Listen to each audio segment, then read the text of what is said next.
మహేష్ బాబు నటించిన చివరి చిత్రం గుంటూరు కారం. త్రివిక్రమ్ శ్రీనివాస్ దర్శకత్వంలో వచ్చిన ఈ మూవీ బాక్సాఫీస్ వద్ద అనుకున్నంత స్థాయిలో మెప్పించలేకపోయింది. అయితే కుర్చీ మడత పెట్టి సాంగ్ మాత్రం తెగ ఫేమస్ అయింది. సినిమా రిలీజ్ కు ముందు విడుదలైంది ఈ పాట.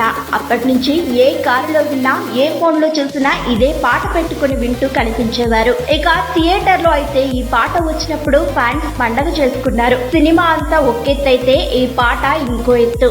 మాస్ బీట్లకు మహేష్ బాబు స్టెప్పులు వేయడంతో ఈ పాటకు మరింత క్రేజ్ వచ్చింది.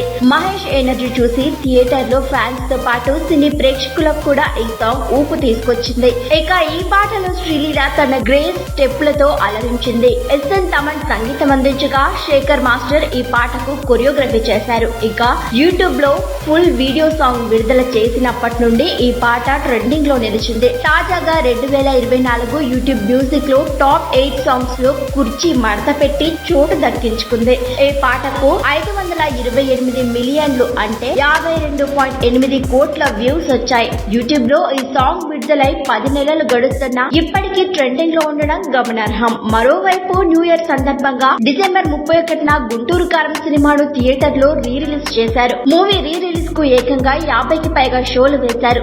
మొదట 4 షోలతో ప్రారంభమైన ఈ సినిమా ఇప్పటికే 40 షోలు దాటిపోయింది. ఫ్యాన్స్ వెళ్లి ఆ కుర్చీని మడత పెట్టే సాంగ్ కు తెగ ఎంజాయ్ చేయాలంటూ సోషల్ మీడియాలో పోస్టులు పెట్టేస్తున్నారు నెటిజన్లు. గుంటూరు కారం తర్వాత మహేష్ బాబు రాజమౌళి దర్శకత్వంలో ఓ పాన్ వరల్డ్ మూవీ చేస్తున్నారట. ఈ సినిమా ప్రీ ప్రొడక్షన్ పనులు ఇప్పటికే షురువయ్యాయి. ఈ సినిమా విషయానికి వస్తే బాహుబలితో తెలుగు సినిమాను ఇండియా శిఖరాగ్రాన నిలబెట్టిన జక్కన్న RRR తో ఇంటర్నేషనల్ స్థాయికి తీసుకెళ్లారు. ఇక్కడ Christopher Nolan, Steven Spielberg, James Cameron ఇలా మహామహుల సినిమాల కోసం మనం ఎంతగా ఎదురు చూస్తున్నామో రాజమౌళి సినిమా గురించి కూడా ప్రపంచ సినీ ప్రేమికులు ఎదురు చూస్తున్నారు.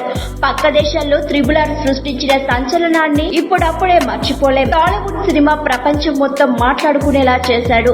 ఇక RRR వచ్చి 2 ఏళ్లు దాటిపోయింది. అయినా కానీ జక్కన కొత్త సినిమాను ఇంకా స్టార్ట్ చేయలేదు. తన తదుపరి సినిమాను మహేష్ తో చేస్తున్నట్లు అప్పుడెప్పుడో ప్రకటించాడు. కానీ ఇంకా పట్టాలెక్కలేదు. అయితే ఈ సినిమా కోసం రాజమౌళి మామూలుగా కసరత్తు చేయడం లేదట. ఎందుకంటే RRR తెచ్చిపెట్టిన క్రేజ్ మహేష్ తో చేయబోయే సినిమాతో రెట్టింపు చేయాలనే ఫుల్ కేర్ తీసుకుంటున్నాడట. అందుకే కాస్త లేట్ అయినా సరే సాలిడ్ సినిమాను దింపాలనే ప్లాన్ చేస్తున్నాడు.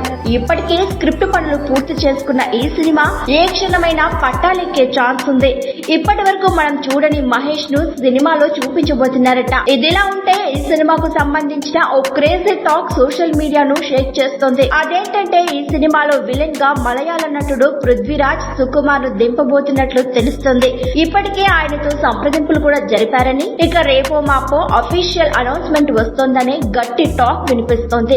గతేడాది రిలీజ్ అయిన సలార్ లో పృథ్వీరాజ్ సుకుమారన్ ప్రభాస్ ప్రాణ స్నేహితుడిగా కనిపించాడు. సెకండ్ పార్ట్ లో ప్రభాస్ కు బద్ద శత్రువుగా కనిపించబోతున్నాడట.